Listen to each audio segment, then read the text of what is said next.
La historia de Lea comienza en el capítulo 29 del Génesis, cuando Jacob llega a la casa de su tío Labán, huyendo de la ira de Esaú. Allí encuentra a dos mujeres que marcarán su vida profundamente, Raquel y Lea. El versículo 16 nos presenta a las hermanas. Labán tenía dos hijas, el nombre de la mayor era Lea y el nombre de la menor, Raquel. Pero el versículo 17 enseguida destaca una diferencia que se volvería decisiva en el destino de ambas. Los ojos de Lea eran delicados, pero Raquel tenía una figura hermosa y un rostro bonito. Esa comparación, aunque sutil, define el tono del relato. Mientras Raquel es descrita por su belleza física, Lea es definida por una expresión que muchas traducciones presentan como ojos apagados o ojos tiernos. Esto puede indicar que Lea no poseía el encanto físico esperado o deseado, lo que la colocaba a la sombra de su hermana. Desde el principio, la Biblia nos muestra que Lea vivía como quien está fuera de los estándares, como quien no sería la primera elección de nadie. Una mujer al margen del amor, pero en el centro del plan divino.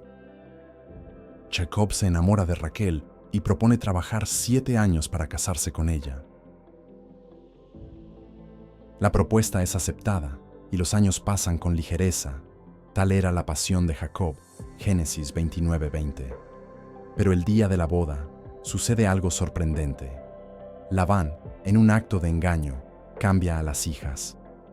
En la noche de bodas, entrega a Lea en lugar de Raquel. La Biblia es clara y directa. Y sucedió que por la mañana era Lea. Génesis 29:25. La reacción de Jacob es inmediata.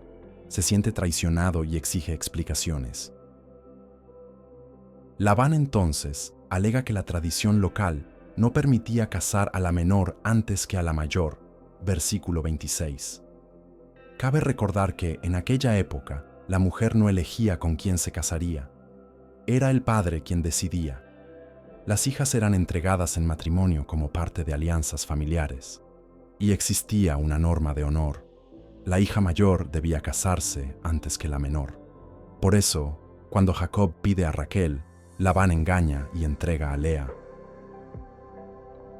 Para él no era solo estrategia, era una cuestión de reputación familiar. Aquí hay un momento de tensión, dolor y humillación. Para Lea, ese matrimonio no fue fruto del amor, sino de un juego. Fue entregada como parte de una estrategia, no como una novia deseada. Y aunque se convirtiera en esposa de Jacob, pronto se daría cuenta de que ocupaba una posición de inferioridad en su corazón. Fue una esposa impuesta, no conquistada, un vínculo formado no por afecto, sino por engaño y conveniencia. La Biblia no relata los sentimientos de Lea aquella noche, pero podemos imaginar el peso de esa experiencia. El silencio del texto dice más que 1000 palabras. Lea probablemente sabía que Jacob amaba a Raquel. Sabía que ella no era la elegida. Sabía que, cuando amaneciera, él lo descubriría. Y fue exactamente lo que sucedió.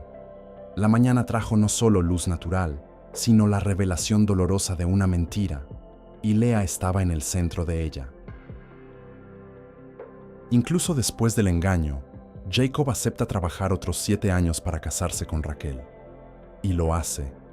Génesis 29:30 declara: "Y Jacob amó más a Raquel que a Lea".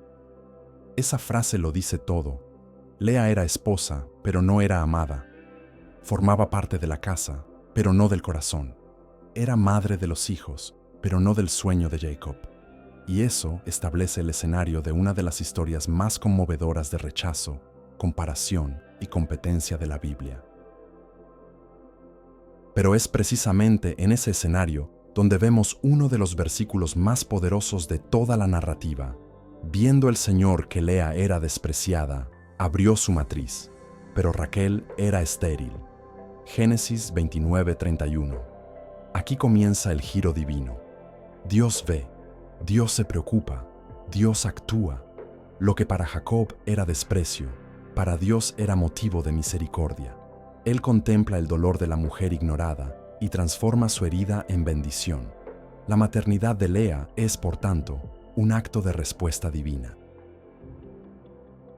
Una señal de que el cielo no se rinde ante los criterios humanos.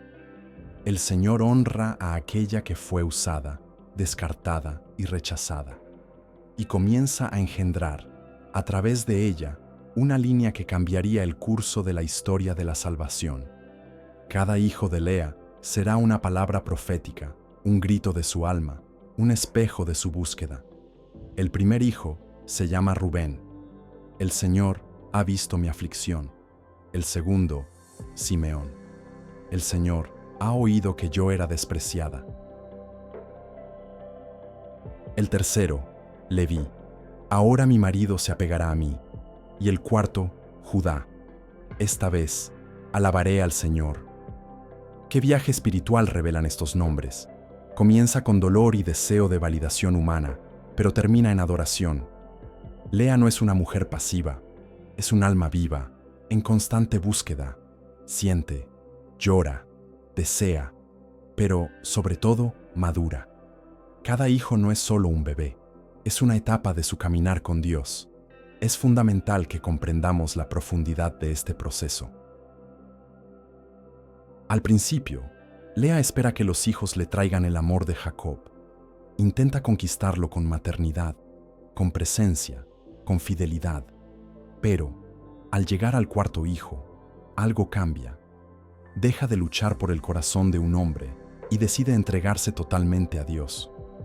Cuando declara alabaré al Señor, ya no hay súplica por afecto, hay rendición. Es ahí, en ese momento, cuando Lea brilla con luz propia. No la luz del rostro, sino la luz del alma. La historia de Lea resuena profundamente en la vida de muchos. ¿Cuántos de nosotros nos hemos sentido invisibles? ¿Cuántas veces buscamos la aprobación de personas que nunca nos vieron de verdad? ¿Cuántas veces vivimos intentando ser elegidos cuando Dios ya nos había apartado? Lea es el retrato de los rechazados, pero también es el símbolo de la redención silenciosa. Nos enseña que Dios ve lo que el mundo ignora, escucha el susurro que nadie nota y honra a los que se mantienen fieles incluso en el dolor. Tal vez tú, como Lea, hayas vivido a la sombra de alguien. Tal vez hayas sido comparado, minimizado, ignorado. Tal vez estés en una relación en la que no hay reciprocidad, en un trabajo donde no eres reconocido, en una iglesia donde tu voz no es escuchada. Pero hay una promesa escondida en esta historia. Dios ve, Dios se acuerda, Dios transforma el rechazo en legado eterno. Al fin y al cabo, el Mesías no vino de la amada Raquel, sino de Lea, de la mujer que nadie eligió, pero que Dios había elegido desde el principio. El tiempo pasa y Lea sigue teniendo hijos. Lo que era solo dolor comienza a transformarse en entendimiento espiritual. Al dar a luz a Leví, aún espera la atención de Jacob. Ahora él se apegará a mí. Pero al dar a luz a Judá, no habla de Jacob, no habla de dolor, no habla de comparación, solo dice, alabaré al Señor. Génesis 29:35. Esta declaración marca un antes y un después. Por primera vez, su identidad ya no está condicionada a la mirada del otro. Es un momento de ruptura interior, cuando entiende que solo Dios puede llenar el vacío que antes esperaba que Jacob llenara. Y aquí, hago una pausa para hablar contigo que me estás escuchando ahora. ¿Cuántas veces también buscamos ser vistos por los ojos equivocados? Nos entregamos, servimos, nos sacrificamos, pero seguimos siendo tratados como opcionales. Lea podría haberse encerrado en la amargura, pero eligió algo diferente. Eligió la adoración. Eligió dar nombre a su hijo no en función de la ausencia del marido, sino de la presencia de Dios. Eso es madurez. Eso es liberación interior. Eso es una invitación para nosotros. Si estás aquí viendo esto, es porque tu alma también anhela algo más allá de lo que el mundo ofrece. Este canal es precisamente eso, un espacio de revelación bíblica, pero también de sanación emocional. Aquí, cada historia es un espejo de nuestro caminar con Dios, y si en algún momento esta palabra habló a tu corazón, si te viste reflejado en Lea, si tú también clamas por ser visto y valorado, te invito, de corazón, a formar parte de este camino. Suscríbete al canal no solo con un clic, sino como quien decide caminar acompañado. Juntos, somos una comunidad de Leas, personas que el mundo ignoró, pero que Dios vio y eligió para algo mayor. Y además, cuéntame aquí en los comentarios, ¿has vivido algo parecido a lo de Lea? ¿Alguna vez te has sentido como la segunda opción? ¿Te han comparado injustamente? Tu historia importa. Tu dolor tiene valor.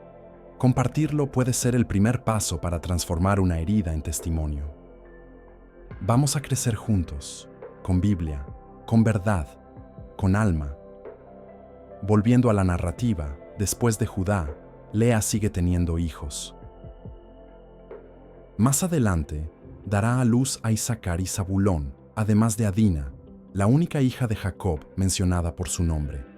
Durante ese periodo, Génesis 30 nos muestra que la relación entre Lea y Raquel se vuelve aún más compleja. Ambas entran en una disputa silenciosa, pero intensa, por la fertilidad y la atención de Jacob. Llega un punto en el que ambas ofrecen a sus siervas, Silpa y Bila, para tener hijos en su lugar. La maternidad, que debería ser don y bendición, se convierte en escenario de rivalidad, una distorsión que nace cuando ponemos la validación humana por encima del propósito divino. En el mundo bíblico antiguo, la fertilidad era sinónimo de bendición divina. Ser madre era el papel más alto y honorable que una mujer podía desempeñar. Las mujeres creían que su identidad, su valor y su propósito estaban ligados a su capacidad para dar a luz, especialmente a hijos varones, que perpetuarían el nombre y la herencia del padre. La esterilidad, en cambio, era vista como una vergüenza, casi como una maldición. Cuando Raquel ve que Lea tiene hijos, entra en desesperación y dice: «Dame hijos, o si no, me muero». Génesis 31. Esto revela el peso cultural y emocional que llevaba consigo la maternidad. Un episodio curioso y lleno de significado ocurre con las mandrágoras. Rubén, hijo de Lea, encuentra estas plantas que en aquella época se consideraban afrodisíacas y supuestamente ayudaban a la fertilidad. Raquel, desesperada por quedar embarazada, le pide a Lea que le dé algunas de esas mandrágoras. La respuesta de Lea es fuerte y dolorosa. ¿Te parece poco haberme quitado a mi marido? ¿Ahora también quieres quitarme las mandrágoras de mi hijo? Génesis 30:15. Esta frase es una explosión de resentimiento contenido. Revela el corazón herido de una mujer que se siente desplazada. Muestra que, incluso después de tantos hijos, Lea aún cargaba con el peso de ser la menos amada. Este momento es revelador. Nos enseña que el corazón humano puede estar lleno de fe y, al mismo tiempo, herido, que es posible adorar a Dios de verdad, como hizo Lea al nombrar a Judá, y aún así lidiar con dolores no resueltos. Eso no invalida nuestra fe, sino que nos recuerda que el camino con Dios también pasa por enfrentar nuestras emociones. Lea no es una heroína idealizada, es real. Y es precisamente por eso que su historia es tan poderosa. Tras el episodio de las mandrágoras, Raquel permite que Lea duerma con Jacob a cambio de las plantas. De esa unión nacen más hijos, y Lea se alegra. Ahora mi marido me honrará, porque le he dado 6 hijos. Génesis 30:20. Observa que, incluso después de tanto crecimiento espiritual, ella todavía anhela ser honrada por Jacob. Esto demuestra que ciertas heridas no se curan de golpe, se trabajan con el tiempo. a medida que caminamos con Dios. Tal vez tú estés justamente en ese punto. Ya has entregado áreas de tu corazón al Señor, pero otras aún sangran en silencio. Ya aprendiste a alabar, pero todavía deseas ser valorado por alguien. Debes saber esto. Dios no te rechaza por eso. Él sigue escribiendo tu historia. No exige perfección, sino entrega.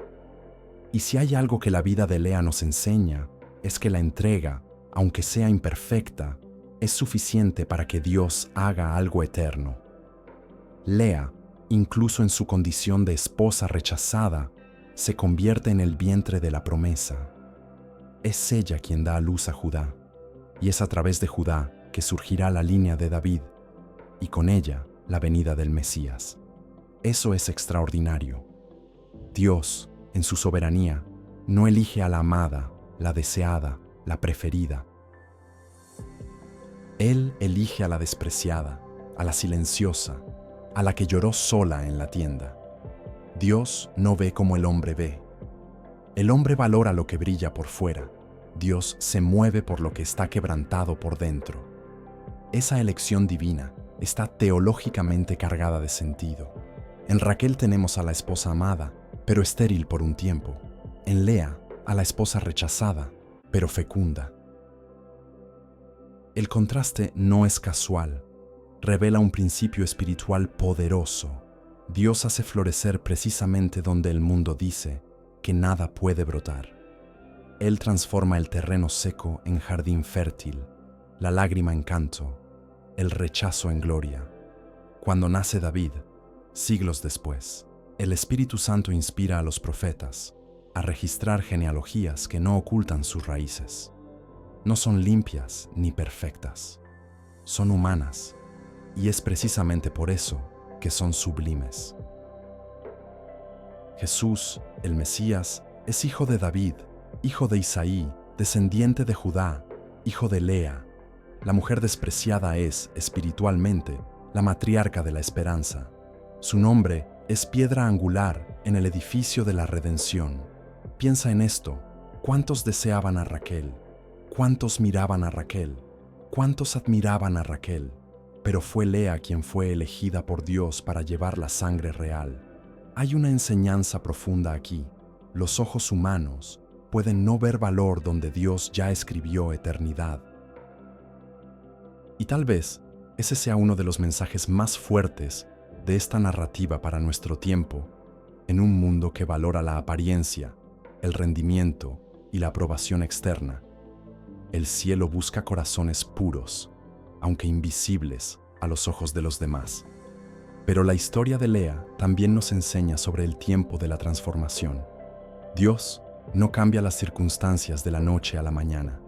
Trabaja en silencio, moldeando el interior, enseñando a amar incluso cuando no se es amado. Lea siguió viviendo con Jacob, siguió siendo la esposa menos favorecida, pero aprendió a encontrar su valor en Dios. Nos enseña que no siempre se alcanzará el amor humano, pero el amor divino siempre estará disponible, constante, profundo, eterno. Y hay un detalle bellísimo que refuerza esto: su muerte. La Biblia dice, en Génesis 49:31, que Lea fue sepultada en la cueva de Macpela, el lugar donde estaban Abraham y Sara, Isaac y Rebeca, y donde, más tarde, también sería sepultado Jacob. No Raquel. Ella fue enterrada en otro lugar, en el camino a Efrata, Génesis 35:19. Y eso no es irrelevante. La sepultura de Lea entre los patriarcas es una señal de honra divina. Fue incluida en el núcleo más sagrado de la historia de Israel, no por elección de Jacob, sino por elección de Dios. Si en el matrimonio Lea fue dejada de lado, en la eternidad fue exaltada. Y eso apunta a una verdad poderosa. El lugar más importante no es el que los hombres nos dan, sino el que Dios reserva para nosotros. El reconocimiento terrenal puede fallar, pero la herencia celestial está garantizada a quienes se mantienen fieles. Lea vivió bajo el peso del desprecio, pero fue recordada por el cielo. Y por eso su historia no es trágica, es gloriosa. Más aún, no solo es recordada, es un modelo. Modelo de superación espiritual, modelo de fe práctica, modelo de madurez emocional.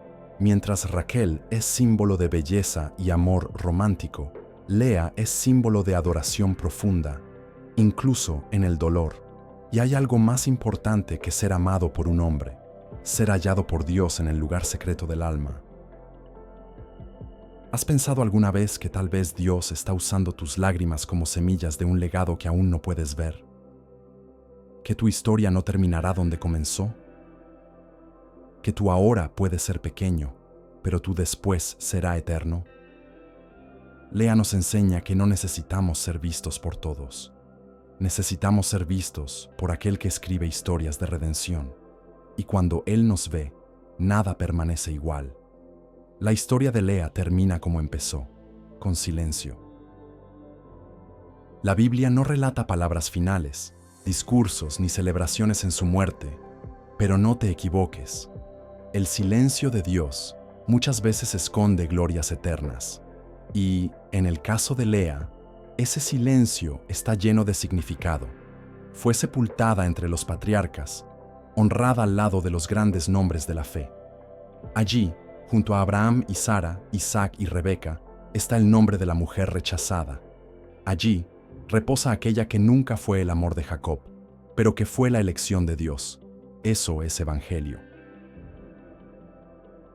Eso es gracia, porque el evangelio no se trata de quién lo merece, se trata de a quién Dios decide amar. Y Él ama a los despreciados. Él levanta a los humillados.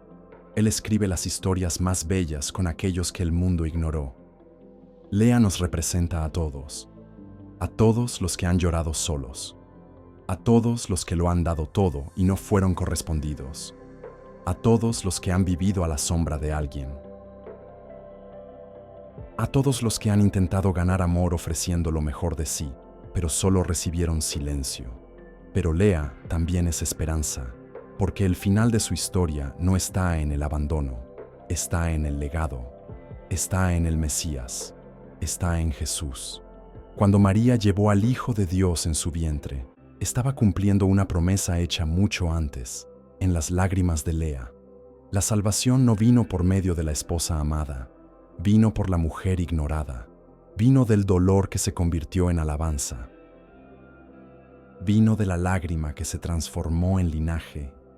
Ese es el Dios de la Biblia, un Dios que ve, un Dios que se inclina para oír el clamor de quien fue olvidado por los demás, un Dios que honra a los que permanecen fieles, incluso sin audiencia, un Dios que transforma el útero rechazado en cuna de reyes. Y ese Dios es el mismo hoy. Él te ve, Él conoce tu lucha, Él sabe cuántas veces sonreíste por fuera y sangraste por dentro. Él vio cuando no fuiste elegido. Él vio cuando nadie preguntó cómo estabas. Él vio cuando tu oración era solo un suspiro. Y así como vio a Lea, también te ve a ti. Tal vez estés viendo este vídeo ahora y te sientas como Lea. Tal vez estés en una relación desequilibrada, en una casa donde das todo y recibes poco, en una vida donde sientes que siempre eres la segunda opción. Tal vez estés cansado, tal vez te sientas invisible, pero quiero recordarte, no necesitas conquistar la mirada de nadie para ser amado por Dios. Ya eres visto, ya eres elegido, ya eres apartado, eres heredero de la promesa. Y tu historia aún se está escribiendo. Y por eso existe este canal, para recordarte que hay propósito incluso en las lágrimas, para ayudarte a ver la Biblia como un espejo, no como un libro lejano, sino como una carta viva de un Dios que aún habla. Aquí, cada vídeo es una invitación a seguir, a no rendirse, a descubrir que hay belleza en ser Lea. Si esta palabra encontró espacio en tu alma, si sentiste que Dios te tocó a través de esta historia, quiero hacerte una invitación. No para que te suscribas a un canal más, sino para que formes parte de un camino espiritual real. Este espacio es más que contenido, es comunión, es un lugar de encuentro. Y si estás aquí hasta ahora, no es casualidad. Es porque Dios te está llamando a un nuevo tiempo. Así que, suscríbete, pero hazlo con el corazón, con la decisión de caminar en comunidad, de crecer en la palabra, de no callarte más y de ayudar a otros leas a entender también que el cielo ve lo que la tierra desprecia. Y dime, ¿qué fue lo que más te tocó de la historia de Lea? ¿En qué parte te viste reflejado? ¿Puedes identificar áreas de tu vida donde buscabas reconocimiento humano en lugar de la afirmación de Dios? Compártelo en los comentarios. Aquí, cada testimonio es semilla, cada palabra es puente. Y quién sabe, tal vez tu experiencia sea sanidad para alguien que leerá lo que escribiste.